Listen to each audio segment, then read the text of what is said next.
Hey, people, welcome. So I was in Branson, Missouri earlier this year, and I went to a store of sorts. They were selling antiques, handmade items, and a bunch of other interesting things, but one thing that caught my interest in particular was a bunch of records that they were selling. They were selling them pretty cheap too, like a few cents per record.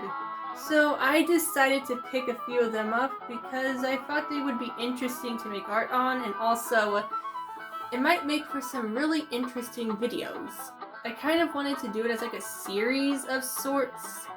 Instead of just painting over a record and talking over it, I thought that maybe I could just go over the history of the artist and the songs, and I would talk about the songs and what I thought of them, and anything else that I find interesting enough to put in this video. I would of course check to make sure that none of these were like lost or missing or valuable or rare or anything like that, because I would hate for a piece of media to be lost to time because of me.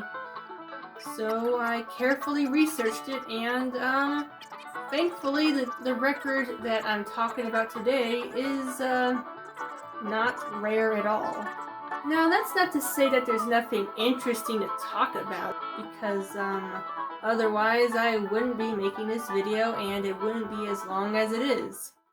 Okay, so the songs that we have at our disposal are Do I Love You by the Ronettes, or is it the Ronettes? I'm leaning towards the Ronettes because if it was the Ronettes, it would probably have another N in there. But then again, English is not very consistent. And also the other song is Bebe or Bebe and Susu, also by them. I mean, it's credited as being by them, at least. So I listened to Do I Love You, and I thought it was pretty alright. It kind of sounds like a Beach Boys song. The instruments sound like something that they would do and use, and the vocals and the backup singers. It sounds just like the Beach Boys. I'm guessing that's why Brian Wilson wanted to do covers of their songs. Bebe and Susu is kind of strange, however, because it doesn't feature any singing at all. And nothing on the Wikipedia page says that they played any instruments, but I could be wrong. Maybe they did play something, but I just didn't see it. Tell me in the comments below. But anyway, for the song itself, it just sounds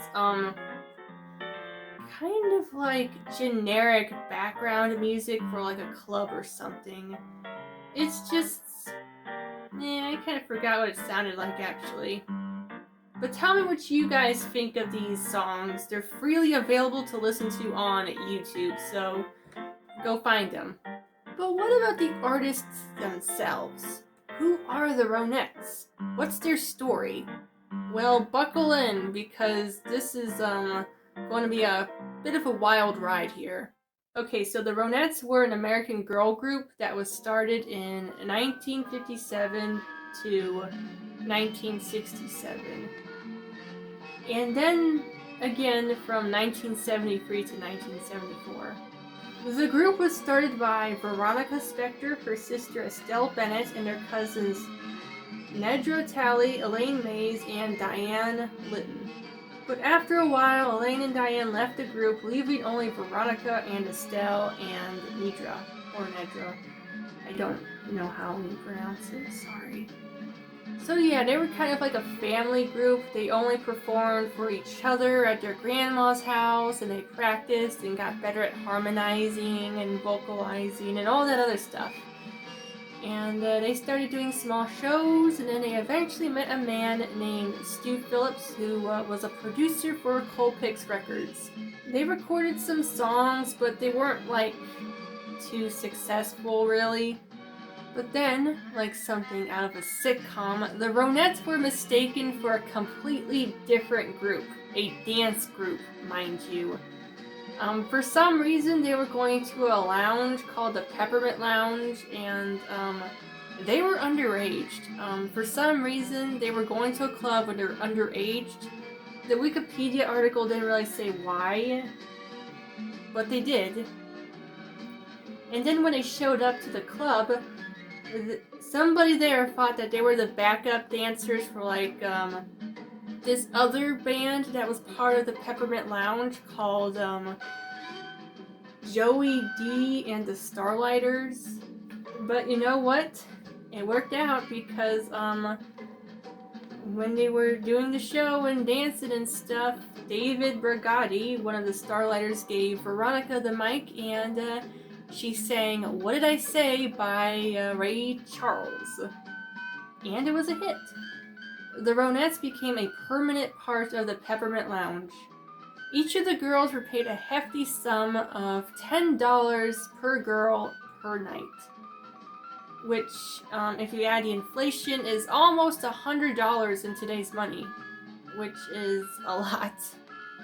Can you imagine making $100 a night to dance the twist? And eventually, they moved to Miami, Florida, and they met a guy named Murray the K, who invited them to do a couple of shows for them, and they did the shows, and they recorded another song, which also did not do too good. So after a while, they decided to quit Pics Records and go to Phil's Records. And this is where they meet the infamous Philip Spector. Now, Spector did a lot of good things, but he also did some bad things. I don't really want to get into it, and I don't want to get critical and judgmental of someone that I don't even know. I really don't want to open that can of worms, and I don't want this video to become that. I really don't. So instead, I'll just kind of give you the highlights of what happened with the Ronettes and Philip. Now, keep in mind, I don't really approve of the way he treated them. I mean, just based off this secondhand information, it sounded like he did some stuff that he should not have done. And I do not condone it. And so, here it is.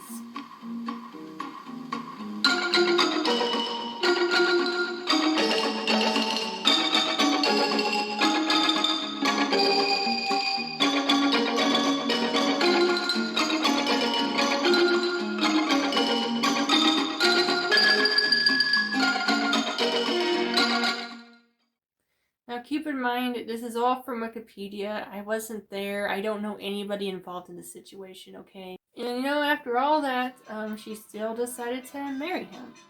I don't know what she saw in him, so I can't really be judgmental of her. But she did divorce him after a few years. The Ronettes broke up after a tour they did in Germany, and they all decided to just settle down, and Veronica tried to revamp the group several times, but it just didn't work out. Estelle died in 2009 from colon cancer, and Veronica died this past year in January after a battle with cancer, leaving Nidra the only living original Ronette left. Still, she and the rest of the group are fondly remembered by a lot of the big shots in the music industry.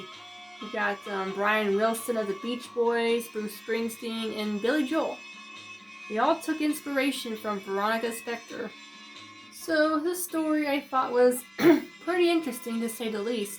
There were some ups and there were some downs, but I'm really glad that I learned more about this group I've never heard of. It was very educational, and I really hope that I can continue doing these kinds of videos because it's really fun to do the research and write it and film it, and also to paint over the records too.